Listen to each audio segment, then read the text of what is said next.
بسم اللہ الرحمن الرحیم کرنا۔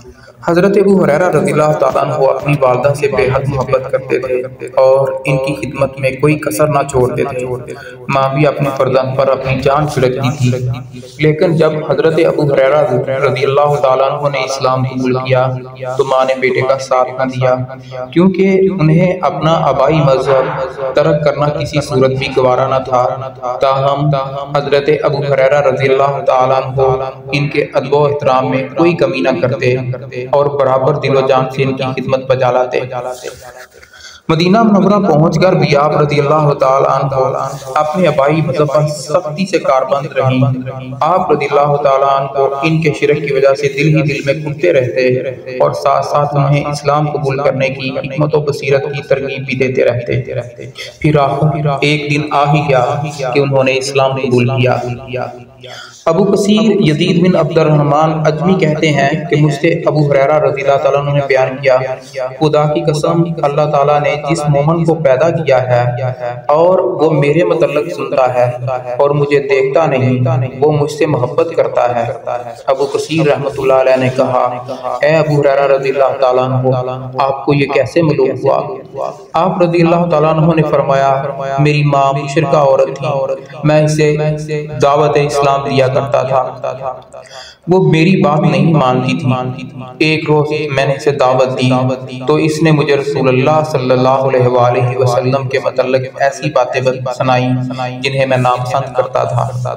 میں روتا ہوا رسول اکرم صلی اللہ علیہ وآلہ وسلم کے پاس آیا۔ میں نے کہا، یا رسول اللہ صلی اللہ علیہ وآلہ وسلم، میں اپنی ماں کو دعوت اسلام دیا کرتا تھا اور وہ میری بات نہیں مانتی تھی، اور آج میں نے اسے دعوت دی ہے تو اس نے آپ صلی اللہ علیہ وآلہ وسلم کے بارے میں مجھے وہ باتیں سنائیں جنہیں میں ناپسند کرتا ہوں۔ آپ صلی اللہ علیہ وآلہ وسلم اللہ تعالیٰ سے دعا کیجئے کہ وہ ابو ہریرہ رضی اللہ تعالیٰ عنہ کی ماں کو ہدایت دے۔ حضور اکرم صلی اللہ علیہ وآلہ وسلم نے اسی وقت دعا کی، الہی ابو ہریرہ کی ماں کو ہدایت دے۔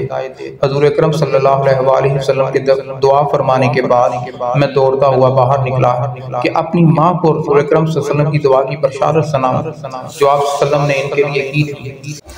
پھر جب میں اپنے گھر کے دروازے پر پہنچا تو کیا دیکھتا ہوں کہ دروازہ بند ہے اور اندر سے پانی کے گرنے اور پاؤں پڑنے کی آواز سنائی دے رہی ہے۔ آپ رضی اللہ تعالیٰ عنہ سمجھ گئے کہ والدہ غسل کر رہی ہیں۔ پھر کچھ دیر بعد آپ رضی اللہ تعالیٰ عنہ نے دروازہ کھٹکھٹایا تو وہ کہنے لگی، اے ابو ہریرہ رضی اللہ تعالیٰ عنہ، تو جیسا ہے ویسا رہ۔ جب انہوں نے دروازہ کھولا تو وہ غسل کے بعد دوسرے کپڑے پہن چکی تھیں، لیکن سر پر دوپٹہ نہیں تھا۔ جلدی جلدی اپنا دوپٹہ اڑا۔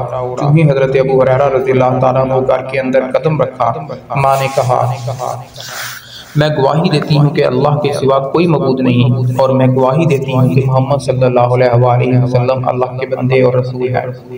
حضرت ابو ہریرہ رضی اللہ تعالیٰ عنہ مسرت سے بے خود ہو گئے۔ فرماتے ہیں کہ میں جس طرح غم کے باعث روتا ہوا رسول اکرم صلی اللہ علیہ وآلہ وسلم کے پاس گیا تھا، اب اسی طرح خوشی کے آنسو کے ساتھ روتا ہوا رسول اکرم صلی اللہ علیہ وآلہ وسلم کے پاس آیا اور میں نے عرض کیا، یا رسول اللہ صلی اللہ علیہ وآلہ وسلم، بشارت ہو، آپ خوش ہو جائیے، آپ کی دعا قبول ہوئی اور اللہ تعالیٰ نے ابو ہریرہ رضی اللہ تعالیٰ عنہ کی ماں کو ہدایت بخشی ہے۔